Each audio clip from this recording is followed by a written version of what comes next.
Encore une fois, je pense que c'est important de se dire des vérités. C'est la vérité qui libère. La vérité, elle blesse très profondément, en fait, parce que c'est réel. Les mensonges ne font pas grand-chose. C'est la vérité qui blesse pour de vrai. Mais la vérité guérit. Beaucoup de personnes prétendent que l'Afrique du Nord est composée des gens majoritairement qui ne se perçoivent pas en tant qu'Africains. Je vois ça à plusieurs reprises, des commentaires, tout le bazar. On parle ici du Maroc, de l'Algérie et tout le bazar. Ils s'identifient pas à l'Afrique. Ils ne sont pas noirs. Bon, écoutez, vous non plus, vous n'êtes pas noirs. Parce que moi, j'ai la couleur noire. Non, je n'ai pas la couleur noire. C'est ça le noir. Ça, ce n'est pas noir. Okay? Même les blancs ne sont pas blancs. Couleur blanche, c'est ça. Est-ce que le blanc, il est comme ça? Non, c'est pas ça. Alors, on dit que ceux-là, de ce côté-là, s'identifient plus en arabe et tout le bazar. La réalité, c'est celle-ci. Pourquoi on dit ça? On dit ça parce que très souvent, quand les Noirs, enfin, on va dire ça comme vous dites ça, quand les subsahariens vont à travers le Maghreb dans l'objectif d'atteindre l'Europe, généralement, dans certains cas, ils sont maltraités. C'est-à-dire, ils sont battus, ils sont chicotés, ils sont arrêtés et tout le reste. Okay? Et on comprend tout à fait. Quel serait votre souhait? Okay. Je pense que quand vous voyez ces situations où des gens sont battus, des gens sont blessés, ça fait mal de voir ça. Quelquefois, on se dit, on aurait pu traiter ça différemment. Vous voyez l'état d'une personne qui a été malmenée, battue, jetée au sol, crachée dessus. On se dit, bah écoute, on aurait pu faire ça différemment. Sans doute, ok?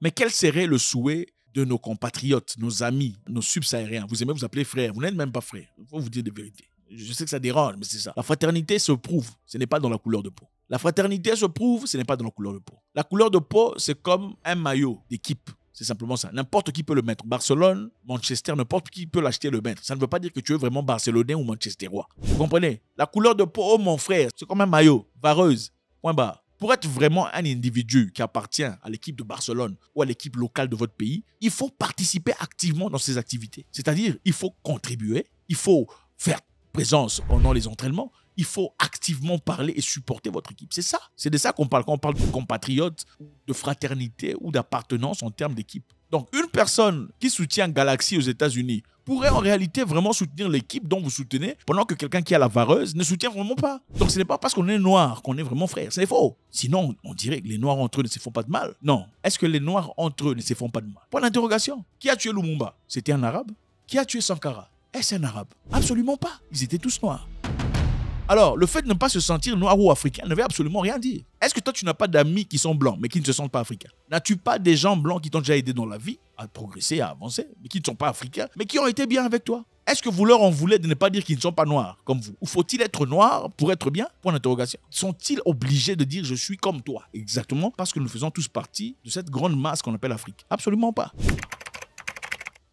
Maintenant, regardons le contexte. Quand les gens vont chez quelqu'un, je vous donne un exemple simple. Okay, vous dites que la plupart des subsahariens vont dans les Maghreb, ils sont battus, ils font cracher dessus et tout le bazar. Bon, imaginons un peu. Est-ce que vous pensez que les tout premiers noirs, okay, qui sont passés pour traverser, pour aller en Europe, on leur a craché dessus? Je pose simplement la question. Vous pensez que les premiers noirs qui ont traversé, on leur a craché dessus? Je ne sais pas. Certainement, quand ils sont venus, on leur a posé la question de savoir, vous partez où? Écoutez, nous, on part en Espagne ou en France. Ah, ok, d'accord. Je pense qu'il faut passer par là. Hein. Parce que quoi? Parce que c'est la première fois, n'est-ce pas? Ensuite, après cela, après qu'ils soient arrivés en France ou en Espagne ou en Suisse, ils ont fait des appels chez eux disant, écoute, moi, je suis passé, hein, je suis là-bas. Ah bon? Comment tu as fait? Je suis passé à travers l'Algérie ou le Maroc. Ah bon? Par quelle ville? On a donné le nom de la ville. Ok, moi, si j'arrive demain, le lendemain, la seconde personne passe aussi. Ok? Elle part. Arrivé, elle appelle. Moi, je suis arrivé. Tout le monde dit, ok, d'accord, on va commencer à passer à travers ce pays ou cela. Le premier groupe passe. Le second groupe passe. Le troisième, le quatrième, le 20e, le 35e groupe passe. Réalisez une chose, même dans le quartier en Afrique généralement, où il y a des voisins qui sont superposés. Quand une personne traverse chez vous pour aller chez le voisin, ok,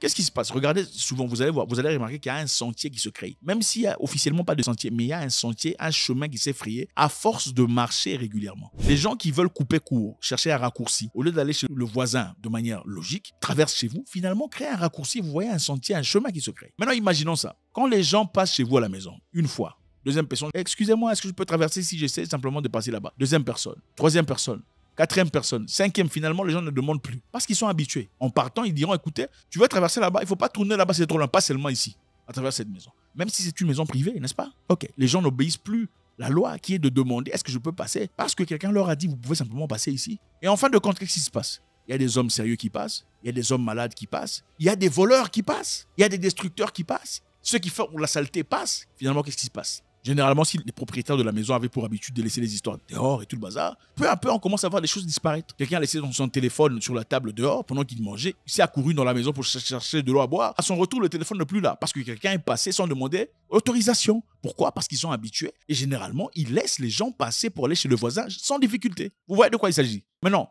premier tour, 30e tour, 50e tour, 60e tour. Combien de genres de problèmes pouvez-vous avoir?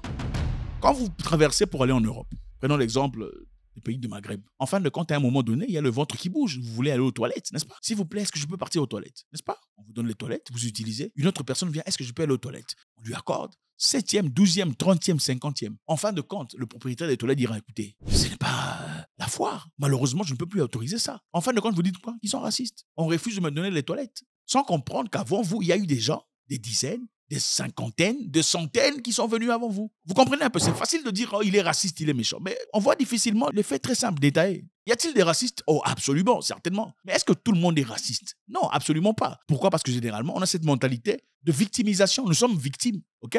On ne veut pas arranger nos pays, on ne peut pas se mettre ensemble, on ne veut pas s'élever, faire une révolution pour changer les choses, mais on veut passer à travers le pays de quelqu'un. Mais à travers ça, en passant évidemment à travers le pays de quelqu'un, avec toute la bonté que vous puissiez avoir dans votre tête, il y aura immanquablement des dommages. Le propriétaire de ce terrain, en fin de compte, il en aura ras-le-bol. Fatigué que vous passiez toujours ici. Fatigué que vous ne demandiez plus l'autorisation. Fatigué que vous chiez dans le coin. Pourquoi? Parce qu'on ne peut plus chier dans les toilettes à la maison. Parce que voilà, on ne peut pas accepter tout le monde. Vous voyez de quoi il s'agit?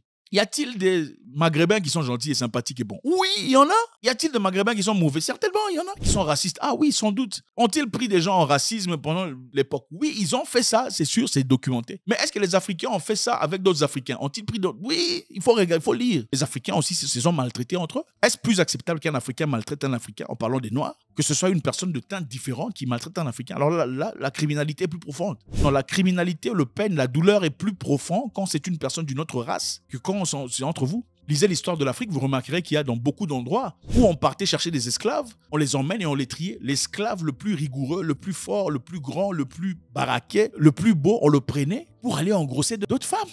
Dans certains cas. D'autres fois, les autres partaient faire des travaux forcés et tout le bazar. Mais est-ce que le niveau d'atrocité était le même? Peut-être que pas, mais ça dépend. Donc, ce qu'on veut dire ici, c'est quoi? Il ne faut pas se cacher derrière l'hypocrisie disant « nous sommes frères ». Nous ne sommes pas frères parce que nous sommes noirs. Non, c'est faux. Parce que vous êtes vos pires ennemis, nous le savons. Ceux qui vous veulent du mal ne sont pas généralement des gens d'ailleurs. C'est sans vous, vous-même, de vos voisins, ceux qui vous ont vu grandir. La réalité ici est celle-ci. C'est la vérité qui cause des dégâts et cette même vérité guérit. Il faut arrêter de se victimiser.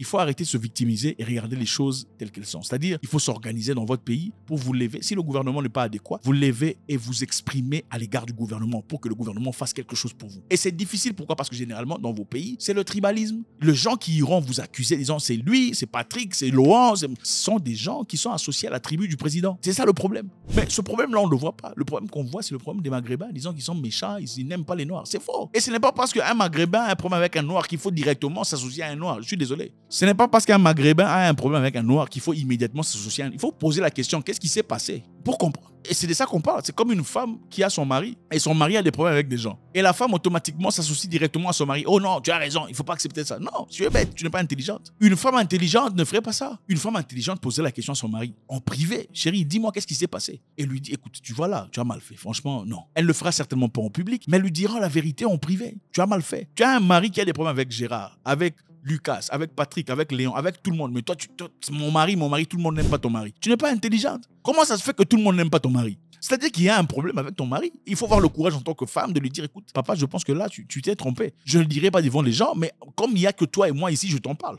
Donc, y a-t-il des Noirs qui ont des problèmes avec des Noirs? Absolument. Y a-t-il des Maghrébins qui sont racistes, qui se considèrent banois? Oui, absolument, c'est normal. Il y a même des gens qui n'aiment pas s'associer à des pays. Ils sont noirs. Ce n'est pas un crime de ne pas vouloir s'associer à la noirceur ou à la couleur noire de peau. Ce n'est pas un crime du tout. Mais est-ce que vous avez engagé cette personne pour voir comment il se comporte à votre égard? Point d'interrogation. Dire que je ne suis pas noir et être quelqu'un de mauvais est deux choses complètement différentes. Moi, la personne la plus généreuse, la plus bonne, la personne la plus humaine que j'ai rencontrée de toute ma vie a le corps couvert de tatouages. Ah oui, je n'ai pas vu d'autres personnes mieux que cette personne, peut-être à part mon père. La personne la meilleure que moi j'ai rencontrée, c'est un homme, a le corps couvert de tatouages. Une tierce personne jugerait cette personne immédiatement en disant, bon, en plus il a des tatouages, c'est certainement quelqu'un de mauvais. Ce n'est pas vrai.